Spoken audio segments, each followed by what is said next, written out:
Welcome to another episode of Cornish Talks Common Sense. I've talked to you about a lot of important issues in our world today. And today we have overall a broad subject I want to talk to you about. Is our world progressing? Where are we going with our world? Are we going towards a utopian future, or is it going to be more like a dystopia? We're going to talk about that and some other subjects today. Stay tuned. We'll be right back.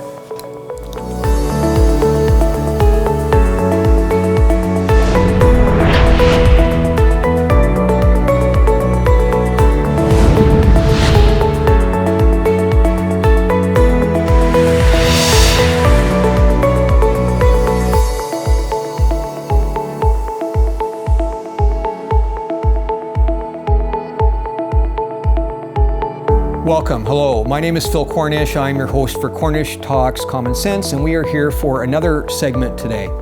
The effort behind this program is to deal with difficult topics that are of importance in our society, topics that are of interest and have significant implications for our civilization and for our society.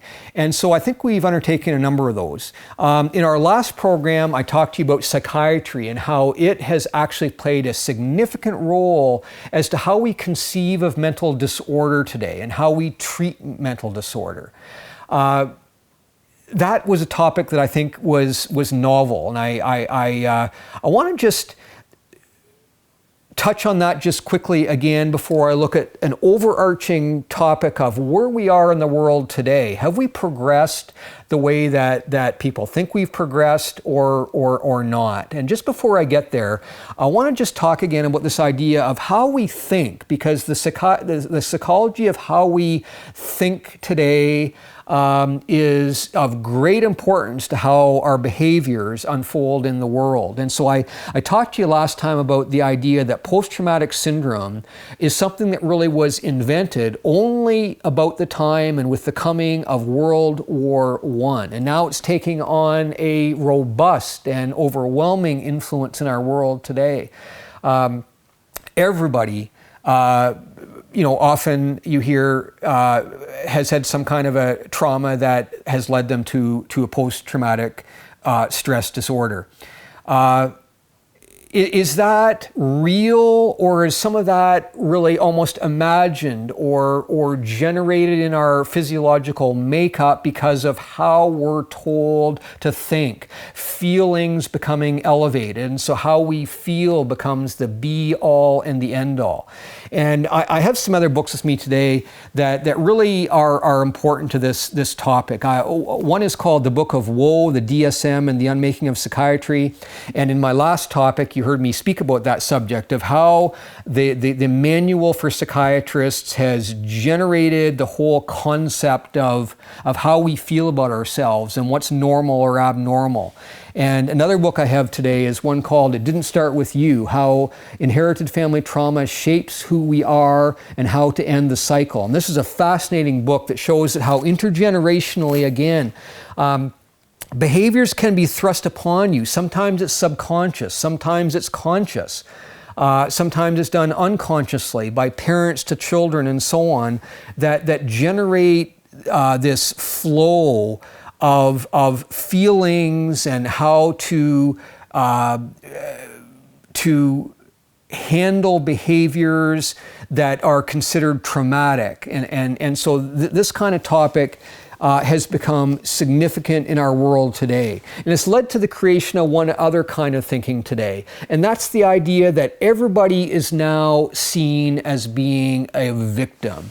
And I have one book on that topic with me today, a book by Charles Sykes called A Nation of Victims, The Decay of the American Character. And we see this today in our world. Everybody wants to take on the mantle of being a victim by saying your feelings were hurt and you were offended. And we've talked about that a lot in our past programming, how it's become a mantra of the modern woke cancel culture age to be viewed as offended, and that they're even prepared to lie and generate falsehoods because of the idea that it's better to lie than it is to be offended. And it's created a culture of victimization in our society today, generating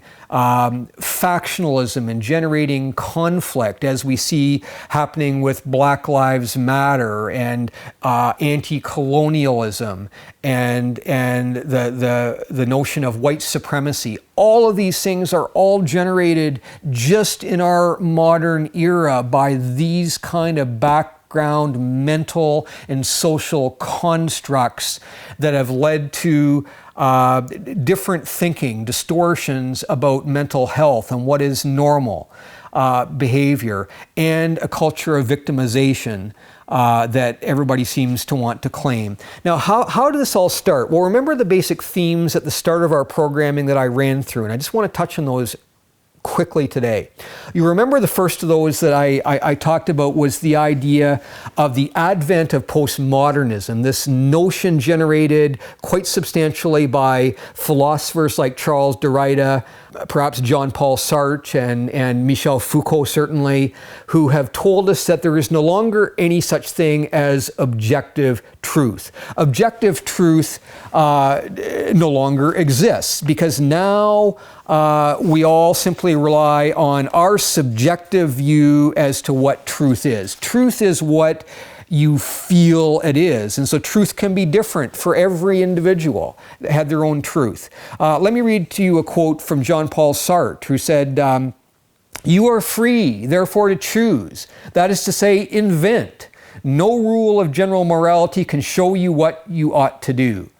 See, what he's saying to you there is, do your own thing, invent your own behavior, engage in whatever you think is socially and morally correct, because if you feel it's correct for you, then it is correct. That's your truth. There's no longer any objective truth such as the Bible would pronounce on. Rather, anything goes in our world today because whatever is subjectively true for you is true. And so how does this manifest? Well, it's manifested in our world in a lot of, frankly, scary ways. And I'm going to talk to you about those in just 1 minute. Let's finish our basic themes. So the advent of postmodernism says there's no longer any objective truth. The second point I've made is the elevation of feelings, the elevation of feelings. So as I've talked about, our feelings are now becoming predominant over rational thinking, over critical thinking, over common sense. Feelings are dominating everywhere. And we see this, let me just give you an example on that. A few weeks ago at Stanford Law School, a Court of Appeal Justice, Justice Duncan, had been invited to speak at Stanford Law School, and he was attacked and shouted down by members of the transgender community predominantly, because they didn't agree with his views. And so they simply say, you hurt our feelings, you offend us, we're not going to allow you to speak. Freedom of speech means nothing. And that is exactly the kind of point I was making with the elevation of feelings. Feelings come to dominate it. You offend me. What you say makes me feel bad, and you can't do that. So we're then forced to engage in an enforced affirmation. You have to agree with the juggernaut of new values that's displayed in the transgenderism movement, the woke movement, cancel culture. It's an enforced ideological terrorism, as I've spoken to you about before. And it's all generated by feelings, the domination of feelings, which is dangerous. And critical thinking and common sense are now being displaced. And that will lead us into great peril. The third idea I talked about was the denial of eschatology, the idea that we're alone in the world, there is no God. You know, God is dead, as Time magazine said. God is dead, as Friedrich Nietzsche said. God is dead we're on our own, so the world that we live in is all that's important. And so preserving that and climate change and countering that and controlling the forces of nature with a great hubris, this falsehood that thinks we can control our world, that's all that matters to woke and transgender people today, or I'm sorry, woke and cancel culture people today, and frankly, the majority of people today that would not consider themselves to be, from a conservative perspective, because if there's no God and all that matters is our world, then we better fix it. We better engage in controlling climate change, or we'll be gone, as Alexandra Ocasio-Cortez would say. Well, the world will be gone in 25 years. And that kind of nonsense, that kind of lies that are perpetrated by people who are denying the idea that there is a plan that God has unfolding for mankind, are leading us into perilous, wrong-headed thinking. So what kind of things are happening in our world because of it? Well, I'm going to give you a fourth theme today that I've considered over the last while, and that is the subordination of sin. The subordination of sin. Well, what do I mean by that? Well, our world today has become impervious to behaviors that in past times we would consider to be wrong, that behaviors that we would consider to be immoral or wrong are now viewed as being permissible. And so we see this gradual decline of morality over time. I have a book I thought I brought with me today, and I don't know if I'm going to be able to find it, so I won't take too much time with this. But it's a book by a psychiatrist, actually, named Dr. Carl Menninger. And he wrote a book called What Became of Sin? And that's going back to the 1960s. What became of sin? Where did it go? And so sin has been subordinated so that we don't talk about it anymore. The whole idea of sin is poo-pooed. There's no such thing as sin anymore. Behavior, because it's subjective, is permissible. Whatever you want to do is essentially okay, as long as it's in line with the secular values that we have today of DEI, right? Diversity and inclusion. You know, these ideas that force us to behave now in ways that say that, you know, you need to be diverse and inclusive and so on. And so, you know, and this powerful notion of equality or equity, which I submit is virtually undefinable. So what has been the effect of on our world today? In my book that I've talked to you about different times, that effectively was my theme. Is mankind progressing? Are we moving towards a panacea that we think we are? Where are we going in the world today? Are we moving towards what some past historians hundreds of years ago, such as Condorcet and Comte, who talked about that mankind is perfectible? We're moving towards a state of perfectibility of human behavior.